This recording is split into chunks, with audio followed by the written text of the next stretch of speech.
നമസ്കാരം. എൻ്റെ പേര് ഡോക്ടർ ഉണ്ണികൃഷ്ണൻ എന്നാണ്.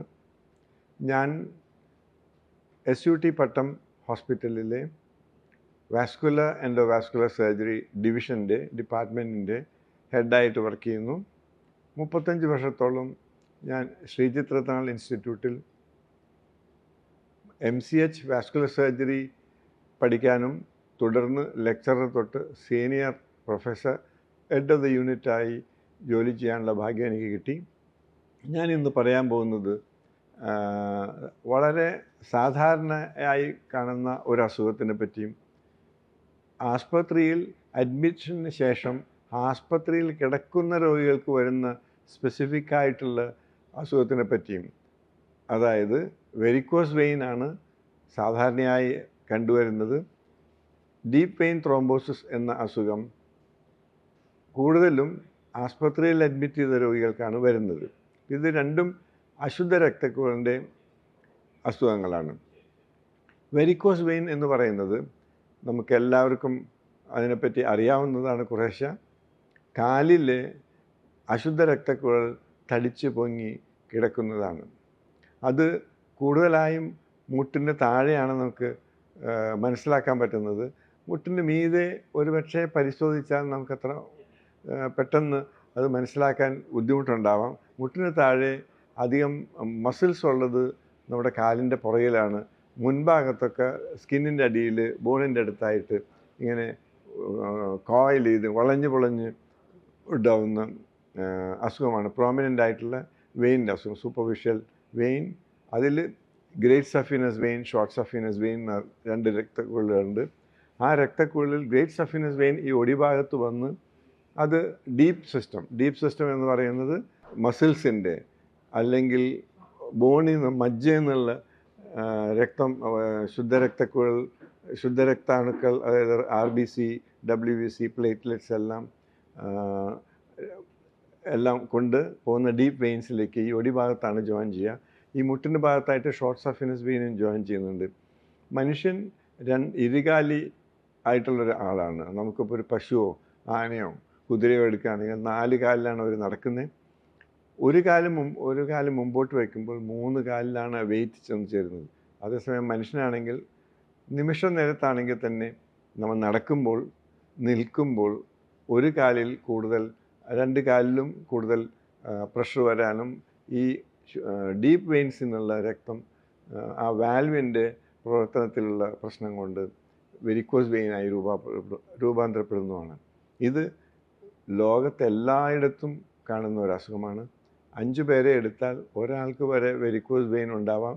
അതിൽ 1/3 തൊട്ട് ഒരു 50% വരെ ആൾക്കാർക്ക് ചികിത്സയും വേണ്ടി വരുന്നതാണ്. ഇതുകൊണ്ട് മെയിനായിട്ടുണ്ടാവുന്നത് കാലിൽ കറുപ്പ് നിറം വരിക, കാലിൽ ചെറിയ തോതിൽ വ്രണങ്ങളുണ്ടാവുക, അതിൽ നിന്ന് രക്തസ്രാവം ഉണ്ടാവാനും വഴിയുണ്ട്. അത് വെരിക്കോസ് വെയിനിൻ്റെ കഥ. ഇനി ഡീപ്പ് വെയിൻ ത്രോംബോസിസ് എന്ന് പറയുന്നത് സാധാരണയായി നമുക്ക് വീടുകളിലും പ്രവർത്തനരഹിതമായി നമ്മൾ നടക്കുകയും ജോലി ചെയ്യും വരുന്ന ആൾക്കാർക്ക് ഉണ്ടാവുന്നത് അപൂർവമാണ്. അതേസമയം ഇംഗ്ലീഷിൽ പറയുന്നത് it's A disease of the hospitalised. Hospitalise ചെയ്ത ഒരാൾക്ക് വരുന്നതാണ്. അതിന് കാരണം ഒന്ന്, ആസ്പത്രിയിൽ പൂർണ്ണമായി റെസ്റ്റ് പറയുക, ഓപ്പറേഷൻ കഴിഞ്ഞ് അവർക്ക് 1-2 ദിവസത്തെ കൂടുതൽ വെൻറ്റിലേഷൻ, ആർട്ടിഫിഷ്യൽ ബ്രീതിങ് വേണ്ടി വരിക, ക്യാൻസർ ഓപ്പറേഷൻ കഴിഞ്ഞാൽ പ്രൊലോങ്ഡ് ഓപ്പറേഷൻ, ഒരു 6-8 മണിക്കൂർ എടുത്തു വരുന്ന ഓപ്പറേഷൻ കഴിഞ്ഞാൽ ഇങ്ങനെയൊക്കെ. പിന്നെ അപൂർവം ചിലർക്ക് രക്തത്തിൽ ഡിഫക്റ്റും ഉണ്ട്. ചില പ്രോട്ടീൻ C, പിന്നെ ഫാക്ടർ ലൈഡൻ, ഹോമോസിസ്റ്റം, അങ്ങനെ പല ഫാക്ടേഴ്സിൻ്റെ കുറവും കൂടുതലും കൊണ്ട് അശുദ്ധ രക്തക്കുഴലിൽ കട്ടിപിടിച്ച് ഡീപ്പ് വെയിൻ ത്രോംബോസിസ് ഉണ്ടാവാം.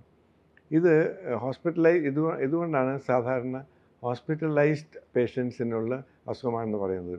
ഈ കാലിൽ നമ്മുടെ ഈ കാഫ് മസിൽ എന്ന് പറഞ്ഞ ഈ മുട്ടിൻ്റെ താഴെ ഭാഗത്ത് ബാക്കിലായിട്ട് കാണുന്ന ആ കാഫ് മസിലിലാണ് കൂടുതലും വെയിൻസിൽ ക്ലോട്ട് ആരംഭിക്കുക. അത് പിന്നീട് ഡീപ്പർ വെയിൻസ്, പോപ്ലിറ്റൽ വെയിൻ, തൈ വെയിൻ, പിന്നെ അത് വയറ്റിനകത്തേക്ക്.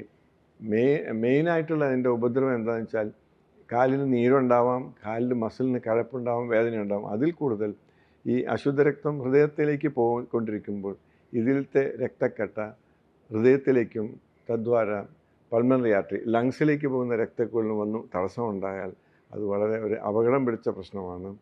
അത് വന്നു കഴിഞ്ഞാൽ നമ്മൾ ഹൈ ഇൻറ്റൻസിറ്റി ട്രീറ്റ്മെൻറ്റാണ് അതിന് വേണ്ടി വരിക.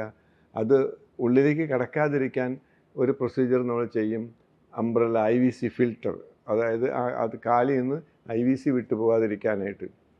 പക്ഷേ പലപ്പോഴും ഇത് ഡയഗ്നോസ് ചെയ്യാൻ പറ്റില്ല, പെട്ടെന്നായിരിക്കും സംഭവിക്കുക. അതുകൊണ്ട് DVT വരാതിരിക്കാനുള്ള എല്ലാ കാര്യങ്ങളും ആശുപത്രിയിൽ അഡ്മിറ്റ് ചെയ്യുന്ന ആൾക്കാർക്ക്, വിശിഷ്യ ഓപ്പറേഷൻ കഴിഞ്ഞ് കിടക്കുന്ന ആൾക്കാർ ഞങ്ങൾ സ്വീകരിക്കുന്നുണ്ട്.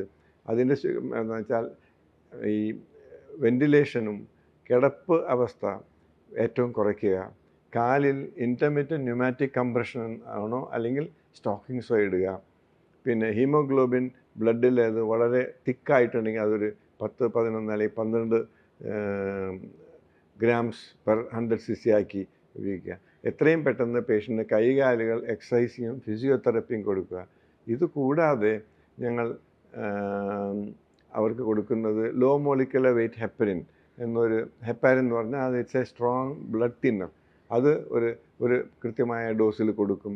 ഇതെല്ലാം കൊടുത്തു കഴിഞ്ഞാൽ ഒരു 95% ഈ ഡീപ്പ് വെയിൻ ത്രോംബോസിസും തന്മൂലം ഉണ്ടാകുന്ന ഈ രക്തക്കട്ട ഹാർട്ടിലേക്കും പിന്നെ ശ്വാസകോശത്തിലും പോയി അപകടമുണ്ടാകുന്നതും ആ രോഗാവസ്ഥ നമുക്ക് ഒരളവ് വരെ നമുക്ക് മോർ ദാൻ 90% തടസ്സപ്പെടാൻ പറ്റും.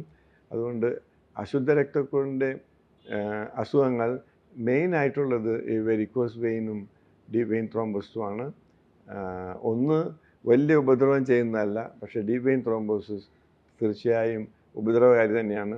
ഈ 2 അസുഖങ്ങളാണ് അശുദ്ധ രക്തക്കുഴലിൽ കൂടുതലായി കണ്ടുവരുന്ന അസുഖങ്ങൾ.